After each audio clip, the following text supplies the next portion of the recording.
सभी छोटे बड़े श्रोताओं को सुनीता भटनागर का प्यार भरा नमस्कार। ऑडियो स्टोरीज के हमारे चैनल कहानी जगत में आप सभी का स्वागत है। हिंदी कहानियों की श्रृंखला में आइए आज सुनते हैं मुकेश मानस जी द्वारा रचित कहानी कल्प तृष्णा। न जाने क्यों ऐसे ही मन कर गया। लगभग पौना घंटा स्टॉप पर प्रतीक्षा करने के बाद कॉलेज से घर को यह सीधी बस मिली थी। 3-4 सवारियां उतार कर प्राइवेट बस प्रेशर हॉर्न बजाती हुई दौड़ गई। मैं जहां उतरा वहीं सड़क के किनारे एक बड़ा सा नीम का पेड़ खड़ा था। मैं उससे सटकर खड़ा हो गया। कई दिनों से एक कहानी का प्लॉट दिमाग में घूम रहा था। मैं उसी कहानी के चरित्रों की खोज में उस सड़क पर दौड़ती जिंदगी में शामिल हो गया। 8 या 9 बजे होंगे। आकाश में दूर दूर तक अंधेरा छाया था, परंतु महानगर की इन सड़कों पर क्या मजाल जो अंधेरा क्षण भर बैठकर सुस्ता भी सके। दिन में जो सड़कें थकी थकी बुझी बुझी उदास उदास सी लगती हैं, रात में वे बल्बों की रोशनी में नहाकर तरोताजा हो उठती हैं। अचानक मन में एक हुक उठी। मैंने भागती भीड़ में से खुद को निकाला और सड़क पार करके सामने की पान की एक दुकान पर जा पहुंचा। वैसे सिगरेट पीना मेरी आदत नहीं है, पर कभी कभी जब मूड करता है पी लेता हूँ एक आध सिगरेट। शौकिया पीता हूँ ऐसा कह सकते हैं आप। खैर, मैंने उस बक्सेनुमा दुकान से सिगरेट खरीदी, होंठों में दबाकर सुलगाई और जोर से एक कश खींचकर अपने ही चेहरे पर धुएं का एक गुबार छोड़ दिया। वापस पेड़ की ओर लौटते हुए मैंने जानबूझकर एक निगाह वहां खड़ी भीड़ पर डाली, यह सोचकर कि शायद मेरी कहानी का पात्र मिल जाए। एकाएक मेरी आंखें भीड़ से हटकर खड़ी नीली साड़ी में लिपटी सौंदर्य की अनुपम परिभाषा पर ठहर गईं और ठहरती ही चली गईं। कदम मेरे न चाहने पर भी जड़वत हो गए। लाख कोशिश करने पर भी वे ना हिले। सिगरेट यूं ही सुलगे जा रही थी। उसका धुआं सड़क पर फैलते जा रहे धुएं में खो रहा था। आखिरकार मुझे रुकना ही पड़ा। मैं वहीं खड़ा कनखियों से उसे देखने लगा। एक बार यूं ही देखते देखते जब मेरी आंखें उसकी आंखों में ठहर गईं, तो एकाएक कितनी शीतलता अनुभव करने लगा था मैं। उसने भी हौले से मुझे देखा और होंठों पर एक भोली सी मुस्कुराहट छोड़ दी। उसकी मुस्कान एक आह छोड़ गई मेरे होंठों पर। मैं बस उसे देखता रहा। मन कहानी का प्लॉट दोहरा रहा था। मन पर काबू करके मैं वापस पेड़ से सटकर खड़ा हो गया। सिगरेट का एक कश और मारा और धुआं छोड़ दिया। मैं सब कुछ ऐसे कर रहा था मानो उसकी उपेक्षा कर रहा हूं, मगर ऐसा नहीं था। जब कभी वह इधर उधर देखती, मैं उसे जल्दी से देख लेता। मेरे भीतर एक युद्ध शुरू हो चुका था। बुद्धिमान दिमाग समझाने लगा, वह तुमसे बहुत बड़ी सी दिखती है। उसके अधरों पर जमी लिपस्टिक की तहें बताती हैं कि वह शायद विवाहित भी है। कुछ भी हो, तुम एक पढ़े लिखे और आदर्शवादी युवक हो। तुम्हारे चरित्र में इतनी गिरावट नहीं आनी चाहिए। दिल दिमाग की बात कहाँ मानता है। मैं क्या करूं, सुंदरता मुझे मोह लेती है। मैं उसके बिना एक पल भी सांस नहीं ले सकता हूँ। मैं दिल की तरफ हो गया। एकाएक दिल और दिमाग की यह लड़ाई बीच में ही रुक गई। वह सड़क पार कर मेरी ही तरफ आ रही थी।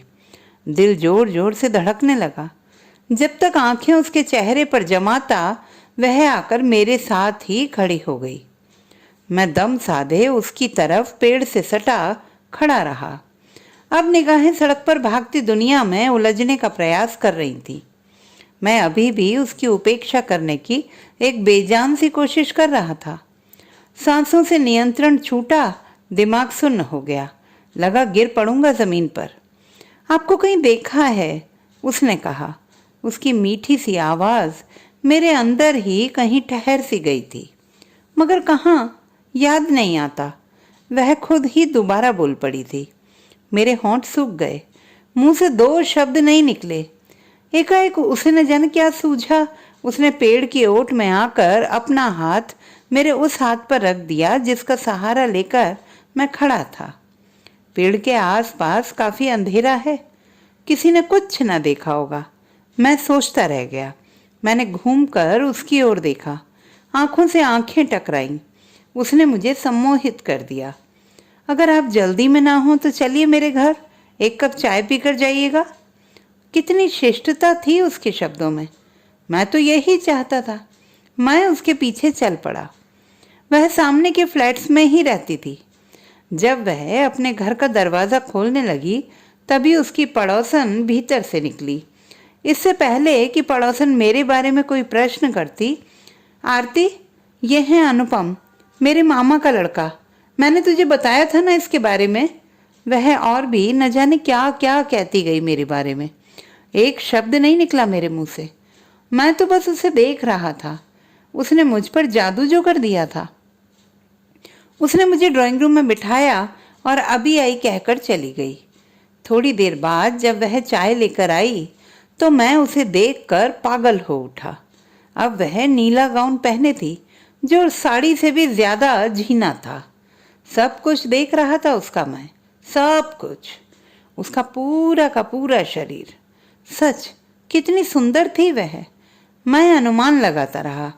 चाय रखकर वह मेरे पास ही बैठ गई और मेरे कंधे पर अपनी ठोड़ी टिका दी। मैं संभल नहीं पाया। चाय मेरी कमीज पर गिरी। मैं परेशान हो उठा मगर वह लगातार मुस्कुरा रही थी। शायद यही तो चाहती थी वह भी। मुझे बाथरूम का रास्ता दिखाते हुए बोली, भीतर कुर्ता टंगा होगा, पहन लेना। वे तो बाहर गए हैं, अभी 3-4 दिन तक नहीं आएंगे। मैं जब कपड़े बदलकर बाहर आया तो न जाने क्यों मुझे लगने लगा कि मैं उसका पति हो गया हूँ। मुझे लगा कि कोई मेरे सिर पर हथौड़े से प्रहार कर रहा है। मैं चिल्लाया नहीं।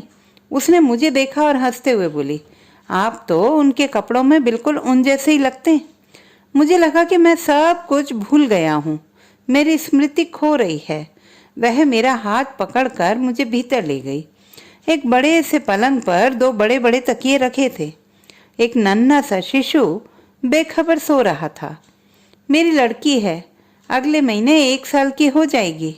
उसने पलंग की चादर ठीक करते हुए कहा, अब तो आप कल सुबह ही जाना, मैं आपकी कमीज प्रेस कर दूंगी।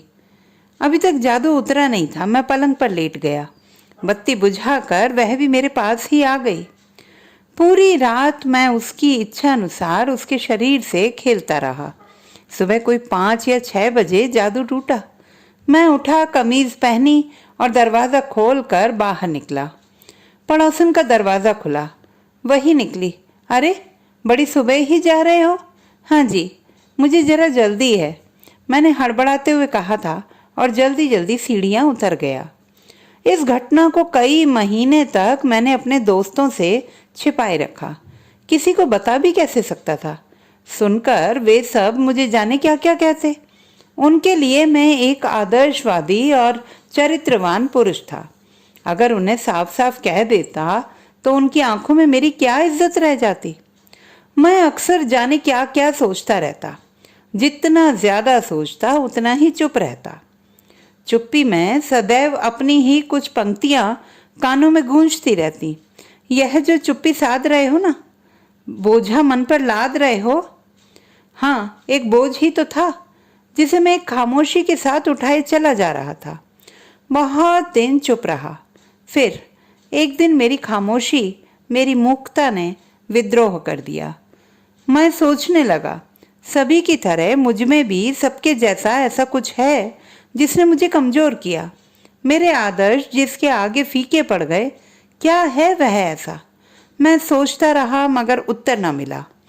आखिरकार मैंने अपने एक पत्रकार दोस्त को सब कुछ कह सुनाया। सुनाते हुए मैं खाली हो गया, मगर मुझे लगा मानो मेरी गांठ खुलकर उसके भीतर कहीं बंद गई है। वह बोला, यार आखिर तूने भी मार लिया मोर्चा। अरे ये आदर्श, ये सिद्धांत, मर्यादाएं सब आदमी को कमजोर बनाते हैं। जिंदगी को आजाद रहने दो, उसे फड़फड़ाने दो। वह न जाने क्या क्या कह गया और अंत में उसने आखिरी बात भी कह ही दी। अच्छा ये बता, हमें उस जादूगरनी से कब मिलवा रहा है? मैं मन ही मन सोच रहा था कि मैंने अपने उस मित्र को जो कुछ सुनाया, काश वह सच होता। वह बस स्टॉप पर खड़ी थी, किसी का इंतजार कर रही थी। कोई आया और वह उसकी बाहों में बाहें डालकर गलियों में खो गई।